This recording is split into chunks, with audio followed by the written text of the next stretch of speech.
That, of course, was a much-awaited address from the Ukrainian President Volodymyr Zelenskyy, especially after the morning's developments after Russia attacked Ukraine. Explosions rang out through multiple cities. Some strong statements coming from President Zelenskyy. He called on army veterans as well as the young for blood donations, especially as the country faces military attacks. He also said that at this point, Ukraine has decided to sever all diplomatic ties with Russia. As for the topic of finance, the Ukrainian president said that banks in Ukraine have been mobilized for national defense. In another strong statement, Zelenskyy likened this morning's attacks from Russia to Nazi Germany, saying that Russia acted in a cowardly manner the way it attacked Ukraine. He said that every Russian with conscience has to come out and protest against this war. He appealed to the world, to the global community at large, to come out in protest of Russian activity, of Russian attacks against Ukraine. He says that you cannot block history. The citizens of Ukraine, some of you have friends, journalists and people in Russia, and you have to spread the message to them, appealing to the media to report on this conflict and spread the word about the morning's developments. He also said that the Russian President Vladimir Putin is in a sense trying to annihilate, to destroy a nation. As for his citizens, he tried to restore some form of calm in the country by saying that the Ukrainian government led by the president will of course be informing the citizens at every hour, talking to them and talking to the population, trying to calm nerves at this point.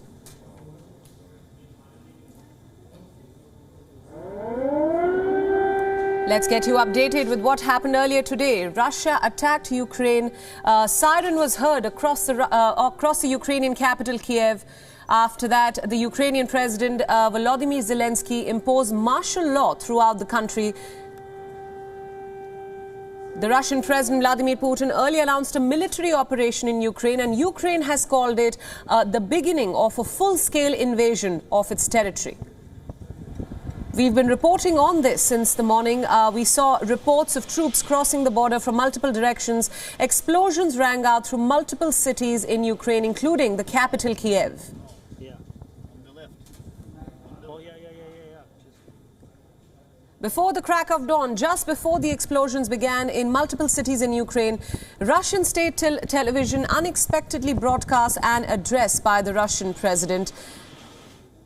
And the focus, of course, was the two self-proclaimed People's Republics, as Russia refers to them, of Donetsk and Luhansk in the breakaway Ukrainian region of Donbass. Remember, Putin earlier recognized the two nations as independent, and he said that the people of those two breakaway regions had asked Russia for help, in a sense defending his move. And to answer that call, the Russian president said that he was launching a special military operation, and I'm quoting here, in a sense, to demilitarize and denazify Ukraine. It's interesting, the choice of words is very interesting, because just now we heard the Ukrainian president call Russia's actions and liken them to those of Nazi Germany, condemning Russia for its cowardly act of attacking Ukraine in the wee hours of this morning. Now, for more on this, we are now being joined by Vladislav Davidson from Kiev, who is a non-resident fellow at the Atlantic Council. Thank you so much, Vladislav, for joining us.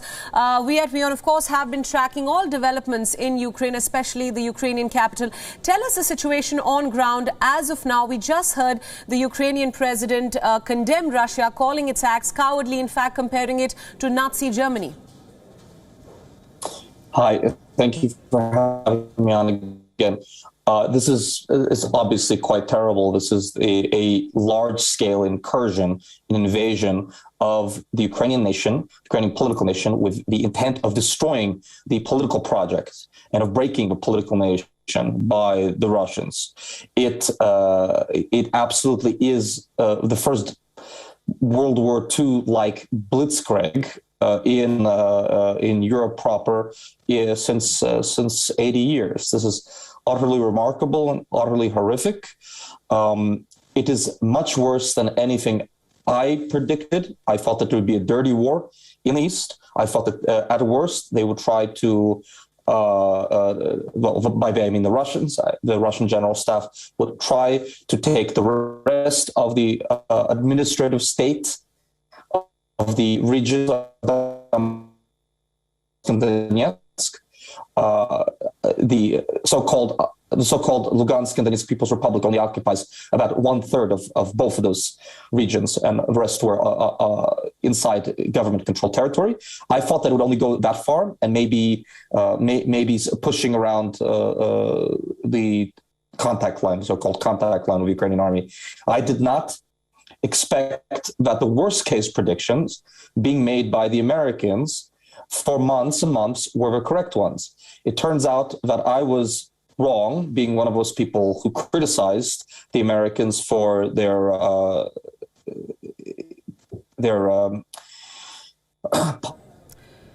Right, we'll try and get Vladislav back on this broadcast as soon as possible. For now, let's cut across to London. Our correspondent Ollie Barris is joining us live from London at this hour.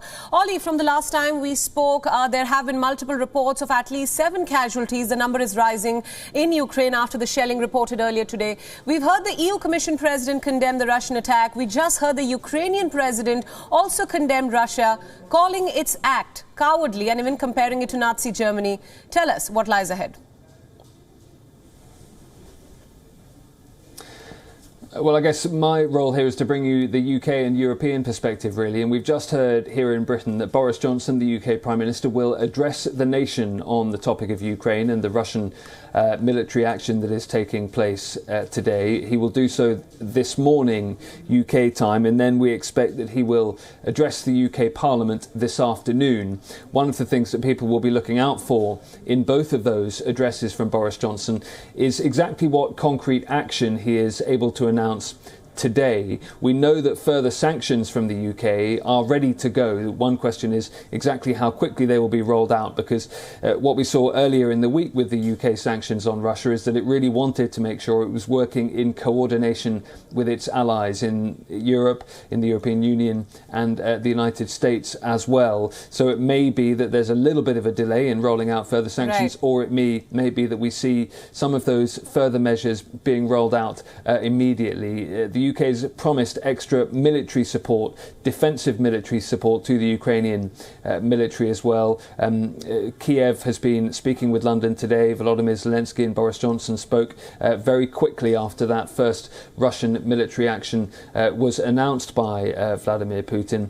Lots of diplomacy to get through. Boris Johnson will be involved in that G7 leaders virtual summit later today. We have an EU summit, EU leaders summit taking place in Brussels as well. All eyes on exactly how the West now responds, because Boris Johnson certainly was saying earlier the UK and our allies will respond decisively. We await to see exactly what that means. Right, Ollie, just to follow up to that, the big question, of course, on everyone's minds right now is this going to be enough? The sanctions, harsher sanctions, which even the EU Commission President mentioned earlier, are they going to be enough to deter Russia? It hasn't worked so far, clearly. It hasn't worked so far. Sanctions rolled out earlier in the week, as I was saying, by the UK and its allies. That didn't stop what is unfolding right now, and there will be fear in Western capitals that Vladimir Putin will not respond to the threat of sanctions or the imposition of sanctions, that is not his key calculation here. One of the other things you have to bear in mind is that the sanctions that the UK and its European allies impose may well hurt their own economies. There has to be that trade-off if those sanctions are going to be felt meaningfully inside Russia. But all of the signs up to now are that Vladimir Putin isn't particularly worried about the imposition of sanctions by Western nations. The UK would say that it can impose measures that are tough enough to make the impact felt in Russia on Vladimir Putin himself, on the Vladimir Putin administration around him. But it very much remains to be seen exactly whether measures like that from Western capitals can make any impact on Vladimir Putin's course here. Right, Ollie Barrett from London. Thank you so much for all those inputs. We, of course, will be tracking the UK Prime Minister's address later today. For now, let's go back to Vladislav Davidson from Kiev. He is a non-resident fellow at the Atlantic Council. Vladislav, thank you so much for staying on with us. As we were discussing earlier, we just had a word with our correspondent in London, and he, of course, is talking about sanctions, harsher sanctions expected from the UK Prime Minister. But I think the big question right now is, are sanctions, harsher sanctions, the only weapon in Europe's arsenal against Russia right now? It hasn't deterred Russia so far, as we saw from the recent developments. So what's your take on the same? Look, after the speech that President Putin gave on Monday night, it was obvious that he was unhinged, living in his own reality, that he did not care about anything.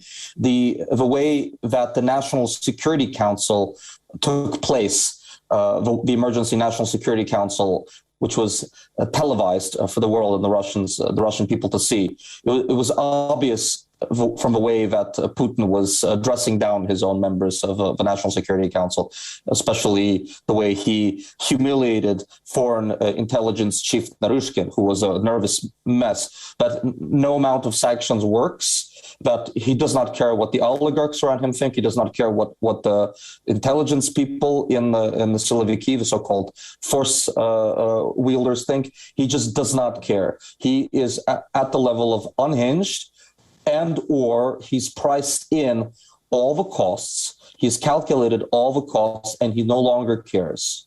I just don't see what else that we can do now to roll this back. It's too late. Right. There seems to be a lot of uncertainty and fear among Ukrainians as of now. We spoke to some foreign students who are studying in the country. Countries are calling on their embassies to evacuate all the nationals. The Australian Prime Minister earlier called on Australians in Ukraine to leave the country immediately. What's happening in Kiev right now, especially since the martial law has been imposed? A tremendous column of cars, probably 50, I don't know, I didn't measure it, but 40, 50 kilometers out of the city, backed up, basically standing still. A tremendous column of cars to get out.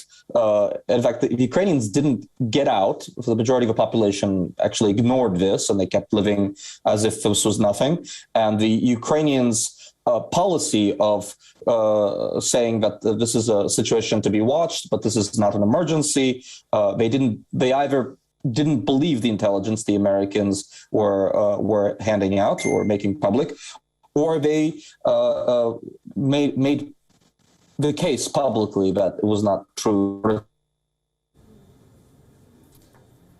Right, some technical difficulties there. We'll try and get our guests back as soon as possible. For now, let's get you updated with the recent developments in the Ukraine conflict. We just heard the Ukrainian President Volodymyr Zelenskyy give an address to the nation. There was a certain change in his tone. While he still called and he stressed on the freedom and sovereignty and territorial integrity of Ukraine, he made an appeal to citizens, to army veterans for blood donations, especially after Russia attacked Ukraine earlier this morning. The Ukrainian president clearly said that as of now, following the recent activity, the military activity and incursion, the country has severed all diplomatic ties with Russia. Banks have been mobilized for national defense. And in some strong words, he condemned Russia for what he said was a cowardly attack on Ukraine, and even compared Russian actions to those of Nazi Germany.